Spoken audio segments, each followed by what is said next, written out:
ஐயா big pass இந்த மாதிரி எதனா ஒன்று பண்ணிகிட்டே இருங்க பிக் பாஸ். அப்போ தான் இவனுங்ககிட்ட இருந்து கண்டென்ட் வரும். இல்லைன்னு வச்சுக்கோங்களேன், நீங்கள் வீக்லி டாஸ்க்லாம் இந்த மாதிரி இந்த கதை ஓரியன்டெல்லாம் கொடுக்காதீங்க. இந்த ராஜாங்கம், ஸ்கூல் டாஸ்க்கு அப்படிலாம் கொடுக்காதீங்க. இந்த மாதிரி எதனா ஃபிசிக்கல் டாஸ்க்கு கொடுத்து விட்டுருங்க. அதுலேயாச்சும் உனக்கு அடிச்சுக்கிட்டோம், அதை பார்க்குறதுக்காச்சும் நல்லா இருக்குது. டாஸ்க்குள்ளே டாஸ்க்கு கொடுக்குறதெல்லாம் இப்போ தான்டா நடக்குது. ஒழுங்காக இவனுக்கு டாஸ்க்கு பண்ண மாட்டாங்கன்னு சொல்லி டாஸ்க்குள்ளே பல டாஸ்க்குகள் கொடுத்து அதன் மூலமாக தான் கண்டென்ட்டை எடுத்துக்கிட்டு இருக்காங்க சேனல். ஸோ இன்றைக்கான ராஜாங்கம் டாஸ்க் வந்து முடிஞ்சிருச்சு. அது முடிகிறதுக்கு முன்னாடி 3 டாஸ்க் கொடுத்தாங்க. அந்த 3 டாஸ்கில் 2 டாஸ்கில் தர்பீஸ் ராஜாங்கம் ஜெயிச்சிருந்தாங்க. கடைசியாக ஒரு டாஸ்க் வந்து இன்றைக்கி நடந்துச்சு. இன்றைக்கி நடந்த அந்த டாஸ்க் தான் அதிரடியான டாஸ்க். என்ன அப்படின்னு பார்த்தீங்கன்னா, நைட் வந்து ரேங்கிங் டாஸ்க் நடக்குது. அது வேறு சப்ஜெக்ட், அதை வந்து நம்ம பேசியாச்சு. அது நடக்கும்போது நம்ம இன்னும் டீட்டெயிலாக பேசுவோம். இந்த டாஸ்கில் கார்டன் ஏரியாவில் இந்த டாஸ்க் வந்து நடக்குது. 2 சர்க்கிள் போடப்பட்டிருக்கு. ஒன்று நீல கலர் ரவுண்டு, ஒன்று ரெட் கலர் ரவுண்டு. ஒரு ரவுண்டில் வந்து தர்பீஸ் சாம்ராஜ்யத்தினுடைய கோட்டை, இன்னொரு சர்க்கிளில் வந்து கானா சாம்ராஜ்யத்தின் கோட்டை. இப்போ என்ன பண்ணணும் அப்படின்னு பார்த்தீங்கன்னா, பிளாக் வச்சுருக்காங்க, டேபிள் மாதிரி வச்சு அந்த டேபிள் பக்கத்தில் வந்து நிறைய பிளாக்ஸ் வச்சுருக்காங்க, உட்டன் பிளாக்ஸ். அந்த உட்டன் பிளாக்ஸை வச்சு நம்ம கோட்டை கட்டணும். சரி, இதில் என்ன சிறப்புன்னு பார்த்தீங்கன்னா, இந்த டாஸ்க்கும் ஏற்கனவே இந்த வீட்டுக்குள்ளே விளையாடப்பட்ட டாஸ்க்கு தான்.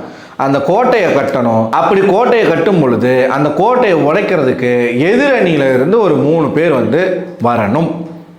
ஸ்மைலி பால்ஸ் வந்து கொடுக்கப்பட்டிருக்கு. அந்த பால்ஸை யூஸ் பண்ணி அவங்க கட்டக்கூடிய கோட்டையை கட்ட விடாமல் உடைக்கணும். பர்சர் அடிக்கும்போது எந்த கோட்டையில் வந்து பிளாக்ஸ் நிற்கிதோ, எத்தனை பிளாக்ஸ் நிற்கிதோ அதை மதிப்பெண்களாக கொடுப்பாங்க. இந்த டாஸ்கினுடைய ஜட்ஜஸ் யாருன்னு பார்த்தீங்கன்னா, 2 நாட்டினுடைய ஒரு மன்னர், ஒரு ராணி, பார்வதி மற்றும் விக்ரமராயன், கண்ணழகி. ஸோ இந்த டாஸ்க் ஆரம்பிக்குது. இந்த டாஸ்க் ஆரம்பித்து நீங்கள் பார்த்தீங்க அப்படின்னா, தர்பீஸ் சாம்ராஜ்யத்தில் யாரெல்லாம் விளையாடுறாங்க, நம்ம சபரி, அப்புறம் அந்த செனத்தவலை, இவங்க 2 பேரும் டிஃபென்ஸ் ஆமா.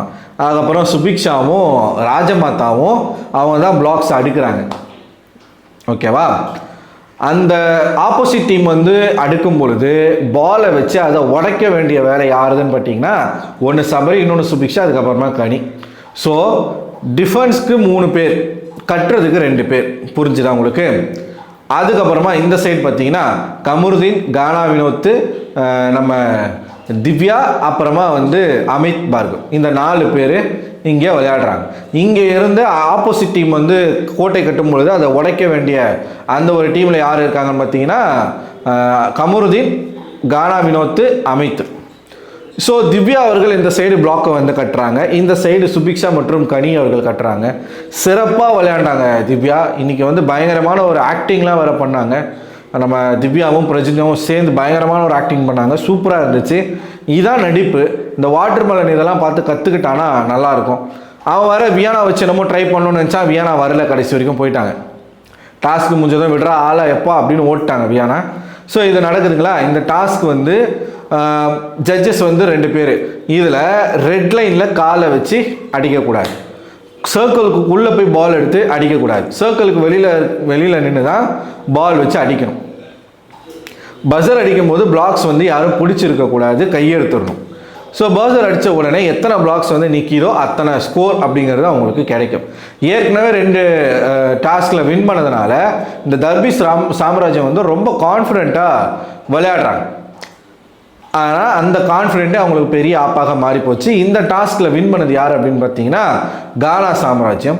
திவ்யா அவர்கள் சூப்பராக பிளாக்கை கட்டினாங்க. ஒத்தையாளாக நின்று அந்த பிளாக்கை கட்டினது மட்டும் இல்லாமல் அதை தன்னோட கைகளில் வந்து நல்லா மறைச்சிக்கிட்டு பால் எதுவுமே படாத அளவுக்கு 3 ரவுண்ட் நடக்குது. 3 ரவுண்ட்லையுமே திவ்யா அவர்கள் அற்புதமாக அந்த பிளாக்கை கட்டினாங்க. பெரிய பிளாக்கெல்லாம் கட்ட வேண்டிய அவசியம் இல்லை. அதான் அந்த மைண்ட் கேம் இருக்கிற ஸ்மார்ட் கேம் அங்கே வந்து திவ்யாவுடைய ஸ்மார்ட் கேம் வந்து நம்மளால் பார்க்க முடிஞ்சுது. பெரிய கோட்டையாக நம்ம கட்டணும்னா ஈஸியாக பால் வச்சு அடித்து உடைச்சிருவாங்க. அவங்க வந்து ஸ்கோர் எடுக்கலை. ஓகேவா? அதனால் நம்ம என்ன பண்ணலாம், 3 பிளாக்கு, 3 பிளாக். இப்போ 4 மேட்ச் 5 மேட்ச் நடக்குதுன்னா அதில் 3 மேட்ச் ஜெயிச்சா கூட நம்ம வின்னு. ஸோ 3 பிளாக் மட்டும் கட்டிட்டு அந்த 3 பிளாக்கை மட்டும் பாதுகாப்போம். சிறப்பாக பாதுகாத்தாங்க கானா வினோத், அதுக்கப்புறமா நம்ம கானா வினோத், கமருதீன், அமித் பயங்கரமாக பாதுகாத்தாங்க. இதில் ஏகப்பட்ட சண்டை சச்சரவெல்லாம் வந்துச்சு, நிறைய பிரச்சனைகள் வந்துச்சு. அது வந்து நம்ம இன்னொரு வீடியோவில் பேசுவோம். ஸோ இது நீங்கள் பார்க்கும்போது உங்களுக்கு என்ன தோணுது? இந்த டாஸ்க் உண்மையாலுமே நல்லா இருந்துச்சு, லைவில் வந்து நல்லா என்டர்டெய்னிங்காக இருந்துச்சு, பல பிரச்சனைகளை நம்மளால் பார்க்க முடிஞ்சுது. திவாகர் ஆஸ் யூஷுவல் அந்த ஆள் என்ன பண்ணணுமோ அதை பண்ணிகிட்டு இருந்தான். ஸோ என்னதான் ஒரு டாஸ்க் வந்து இந்த கானா சாம்ராஜ்யம் ஜெயிச்சிருந்தாலும் இதுக்கு முன்னாடி வச்ச 2 டாஸ்க்லையுமே வந்து நம்ம தர்பீஸ் சாம்ராஜ்யம் ஜெயிச்சதுனால இந்த பிபி ராஜாங்கம் அப்படிங்கிற இந்த டாஸ்கினுடைய வின்னர் யார் அப்படின்னு பார்த்தீங்கன்னா நம்ம இவங்க தான். யார்? பார்வதி டீம், தர்பீஸ் சாம்ராஜ்யம். இதில் ஜெயிச்ச ஒருத்தருக்கு என்ன கிடைக்க போகுது? அடுத்த வாரம் தலை போட்டிக்கு போட்டி போடக்கூடிய அந்த ஒரு ஆப்பர்ச்சுனிட்டி கிடைக்க போகுது. ஸோ அதில் யார் வந்து நீங்கள் பங்கு பெற விரும்புகிறீங்க அப்படின்றத ஓட் பண்ணி தேர்வு செய்து சொல்லுங்கள் அப்படின்னு சொன்னாங்க. அதில் ஒரு தேர்வு நடந்துச்சு, அதில் ஒரு சண்டையும் நடந்துச்சு. அதை பற்றி நம்ம பின்னாடி வரக்கூடிய வீடியோவில் பேசுவோம். ஸோ நீங்கள் என்ன நினைக்கிறீங்க, உங்களோட கருத்து என்ன அப்படிங்கிறத கமெண்ட் பாக்ஸில் கமெண்ட் பண்ணுங்கள். அடுத்த ஒரு வீடியோவில் உங்களை சந்திக்கிறேன். அதுவரை உங்களிடமிருந்து விடைபெறுவது நான் அரவிந்தன்.